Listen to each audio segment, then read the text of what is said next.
آداب، یہ آکاشوانی ہے۔ خبروں کے ساتھ میں محمد عمار۔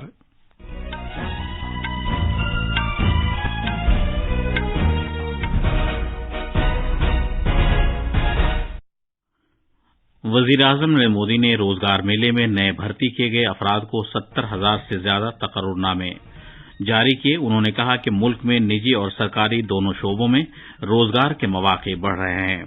وزیر دفاع راجناتھ سنگھ نے اقوام متحدہ کے اداروں میں اصلاحات کی سختی سے حمایت کرتے ہوئے کہا ہے کہ اسے دنیا کی آبادی کی حقیقتوں کا زیادہ عکاس ہونا چاہیے۔ حکومت نے کہا ہے کہ سابق سی ای او جیک ڈورسی کے تحت ٹوئٹر نے بھارتی قوانین کی لگاتار خلاف ورزی کی۔ وزیر داخلہ امت شاہ سمندری طوفان بیپرجوائے سے نمٹنے کی تیاریوں کا جائزہ لینے کے لیے میٹنگ کی صدارت کر رہے ہیں۔ مدھیہ پردیش حکومت آج راج گڑھ ضلع میں کسان کلیان مہا کمبھ میں کسانوں کے کھاتوں میں 6,423 کروڑ روپے منتقل کرے گی۔ اور بیڈمنٹن میں ایچ ایس پرنائے انڈونیشیا اوپن کے دوسرے راؤنڈ میں پہنچ گئے ہیں۔ اب خبریں تفصیل سے۔ وزیر اعظم نریندر مودی نے نئے بھرتی کیے گئے افراد کو ویڈیو کانفرنسنگ کے ذریعے تقریباً 70,000 تقرر نامے جاری کیے۔ انہیں روزگار میلے کے تحت یہ تقرر نامے جاری کیے گئے ہیں۔ اس موقع پر نئے مقرر کردہ عملے سے خطاب کرتے ہوئے جناب مودی نے کہا کہ آج بھارت 10 سال پہلے کے مقابلے میں کہیں زیادہ مستحکم، کہیں زیادہ محفوظ اور مضبوط ملک ہے۔ انہوں نے کہا کہ بھارت کو سیاسی استحکام، سرکار کے عزم مصمم اور ترقی پسند اصلاحات کے لیے جانا جاتا ہے۔ وزیر اعظم نے کہا کہ آج پوری دنیا ترقی کے سفر میں بھارت کے ساتھ چلنے کو تیار ہے۔ وزیر اعظم نے کہا کہ یہ روزگار میلے این ڈی اے اور بی جے پی سرکار کی نئی شناخت بن گئے ہیں۔ جناب مودی نے اس بات پر خوشی کا اظہار کیا کہ بی جے پی کی سرکار والی ریاستیں لگاتار اس طرح کے روزگار میلوں کا اہتمام کر رہی ہیں۔ انہوں نے کہا کہ آج پرائیویٹ اور سرکاری شعبے کے اداروں میں روزگار کے مواقع بڑھ رہے ہیں۔ وزیر اعظم نے کہا کہ اسٹارٹ اپ انڈیا اور اسٹینڈ اپ کی حمایت اور مدد کی وجہ سے نوجوانوں کا اعتماد بڑھ گیا ہے۔ وزیر اعظم نے اس یقین کا اظہار کیا کہ نئے بھرتی کیے گئے لوگ بھارت کو اگلے 25 سال میں ترقی یافتہ ملک بنانے کی راہ پر لے کر چلیں گے۔ وزیر اعظم نے کہا کہ سیاسی بدعنوانی اور سرکاری رقم کا غلط استعمال سابقہ سرکاروں کی پہچان بن گئے تھے، لیکن آج این ڈی اے سرکار کو فیصلہ کن فیصلوں کے بارے میں جانا جاتا ہے۔ وزیر اعظم جناب مودی نے کہا کہ ملک نے یہ بھی دیکھا ہے کہ خاندانوں پر مبنی سیاسی جماعتوں نے سرکاری ملازمتوں کے عمل میں کس طرح اقربا پروری اور بدعنوانیوں کو بڑھاوا دیا ہے۔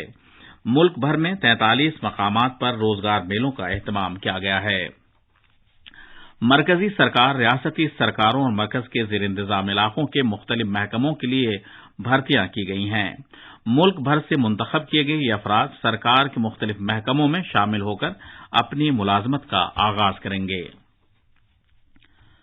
وزیر دفاع راجناتھ سنگھ نے اقوام متحدہ کے اداروں میں اصلاحات کی سختی سے حمایت کرتے ہوئے کہا کہ اسے دنیا کی آبادی کی حقیقتوں کا زیادہ عکاس ہونا چاہیے۔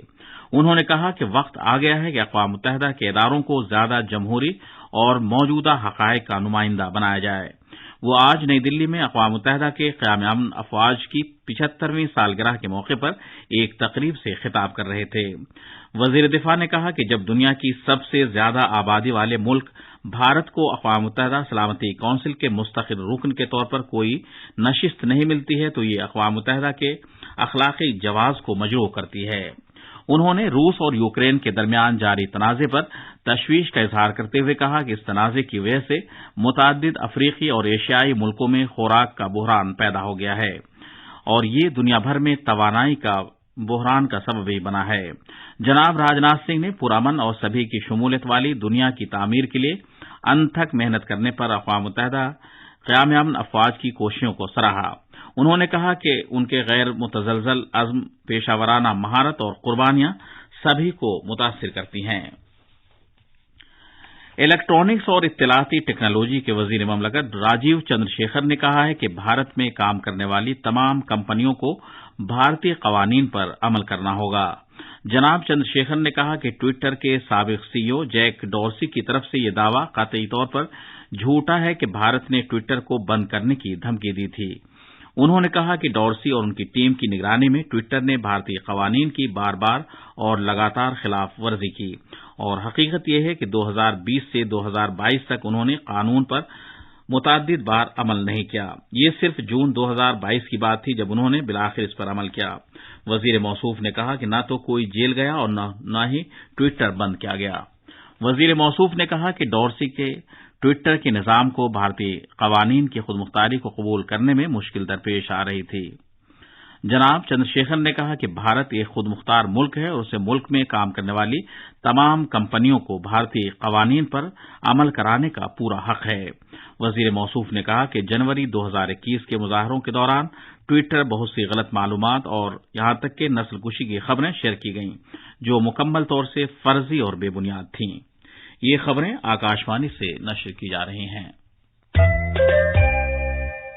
مرکزی وزیر داخلہ امت شاہ آج نئی دلی میں ریاستوں اور مرکز کے زیر انتظام علاقوں کے آفات کے بندوبست سے متعلق وزراء کی ایک میٹنگ کی قیادت کر رہے ہیں۔ میٹنگ کے دوران آفات کے بندوبست سے متعلق امور پر تبادلہ خیال کیا جا رہا ہے۔ دن بھر چلنے والی اس میٹنگ میں داخلی امور کی وزارت، آفات کے بندوبست سے متعلق قومی اتھارٹی NDMA اور آفات سے نمٹنے والی قومی فورس NDRF کے سینئر اہلکاروں کے ہمراہ مرکزی داخلہ سیکریٹری اجے بھلا بھی شرکت کر رہے ہیں۔ یہ میٹنگ مشرقی اور وسطی بحیرہ عرب میں شدید سمندری طوفان بپرجوائے کے خطرے کے تناظر میں منعقد کی جا رہی ہے۔ حکومت کی ایجنسیوں نے سمندری طوفان بپرجوائے سے پیدا ہونے والے چیلنج سے نمٹنے کے لیے پوری تیاریاں کر لی ہیں۔ سمندری طوفان ایک بہت شدید سمندری طوفان کے طور پر جمعرات کی دوپہر کو گجرات کے کچھ ضلع میں جکھاؤ بندرگاہ کے نزدیک پہنچنے کا امکان ہے۔ بھارت کے محکمہ موسمیات نے کہا ہے کہ اس بات کا امکان ہے کہ گجرات کے ساحلی ضلعوں میں کل اور پرسوں شدید بارش ہوگی۔ محکمہ موسمیات میں سینئر سائنسداں RK جینا منی نے کہا کہ کچھ، دیو بھومی دوارکا، جام نگر، پوربندر، راجکوٹ، موربی اور جوناگڑھ ضلعوں میں شدید سے بہت شدید بارش ہونے کا امکان ہے۔ اسی دوران ویسٹرن ریلوے نے سمندری طوفان کی وجہ سے اس ماہ کی 13 سے 17 تاریخ تک مختلف ٹرینوں کی تقریباً 90 آمد و رفت کو منسوخ کر دیا ہے۔ بیشتر ٹرینوں کی مسافت کم کر دی گئی ہے اور احمد آباد یا راجکوٹ سے چلنے والی ٹرینوں کی مسافت بھی کم کر دی گئی ہے۔ ویسٹرن ریلوے نے سمندری طوفان سے پہلے مختلف انتظامات کیے ہیں۔ وزیر دفاع راجناتھ سنگھ آج مدھیہ پردیش کے راج گڑھ ضلع میں منعقدہ کسان کلیان مہاکمبھ میں شرکت کریں گے۔ موہن پورہ ڈیم میں منعقد کیے جا رہے کسان کلیان مہاکمبھ میں مدھیہ پردیش کے وزیر اعلیٰ شیوراج سنگھ چوہان وزیر دفاع کے ہمراہ کسانوں کے کھاتوں میں 6,423 کروڑ روپے کی رقم منتقل کریں گے۔ مہاکمبھ میں بھومی پوجن کے علاوہ 11,378 کروڑ روپے سے زیادہ مالیت کے ترقیاتی کاموں کا بھی افتتاح کیا جائے گا۔ 1,689 مستفیدین کو اراضی کے حقوق سے متعلق دستاویزات بھی تقسیم کیے جائیں گے۔ وزیر دفاع راجناتھ سنگھ اور وزیر اعلیٰ شیوراج سنگھ چوہان 8,481 کروڑ روپے کی لاگت سے تعمیر کردہ موہن پورہ کنڈلیا پریشرائزڈ پائپ آبپاشی نظام پروجیکٹ کا بھی افتتاح کریں گے۔ یہ پریشرائزڈ پائپ نظام دنیا کے بڑے پروجیکٹوں میں سے ایک ہے۔ سماجی انصاف، تفویض اختیارات کے مرکزی وزیر ڈاکٹر وریندر کمار اور متعدد ریاستی وزراء اس پروگرام میں شرکت کریں گے۔ بیڈمنٹن میں عالمی نمبر 8 کھلاڑی HS پورنائے آج انڈونیشیا اوپن کے دوسرے راؤنڈ میں پہنچ گئے۔ انہوں نے مردوں کے سنگلز کے پہلے راؤنڈ میں عالمی نمبر 11 جاپانی کھلاڑی کینتا نیشیموتو کو 21-16، 21-14 سے ہرایا۔ انہوں نے پچھلے مہینے ملیشیا ماسٹرز کا خطاب بھی جیتا تھا۔ خواتین کے سنگلز میں اولمپک میں دو بار تمغہ جیتنے والی PV سندھو جارجیا کی ماریسکا تنجنگ کے خلاف اپنی مہم کا آغاز کریں گی۔ اور بھارت کے مردوں کے ڈبلز کی جوڑی ستوک سائراج رنکی ریڈی اور چراغ شیٹی فرانس کی جوڑی کا سامنا کرے گی۔ آخر میں خاص خبریں ایک بار پھر۔ وزیر اعظم نریندر مودی نے روزگار میلے میں نئے بھرتی کیے گئے افراد کو 70,000 سے زیادہ تقرر نامے جاری کیے۔ انہوں نے کہا کہ ملک میں نجی اور سرکاری شعبوں میں روزگار کے مواقع بڑھ رہے ہیں۔ وزیر دفاع راجناتھ سنگھ نے اقوام متحدہ کے اداروں میں اصلاحات کی سختی سے حمایت کرتے ہوئے کہا ہے کہ اسے دنیا کی آبادی کی حقیقتوں کا زیادہ عکاس ہونا چاہیے۔ حکومت نے کہا ہے کہ سابق CEO جیک ڈورسی کے تحت ٹوئٹر نے بھارتی قوانین کی لگاتار خلاف ورزی کی۔ وزیر داخلہ امت شاہ سمندری طوفان بپرجوائے سے نمٹنے کی تیاریوں کا جائزہ لینے کے لیے میٹنگ کی صدارت کر رہے ہیں۔ اور بیڈمنٹن میں HS پورنائے انڈونیشیا اوپن کے دوسرے راؤنڈ میں پہنچ گئے ہیں۔ اس کے ساتھ ہی خبروں کا یہ بلیٹن ختم ہوا۔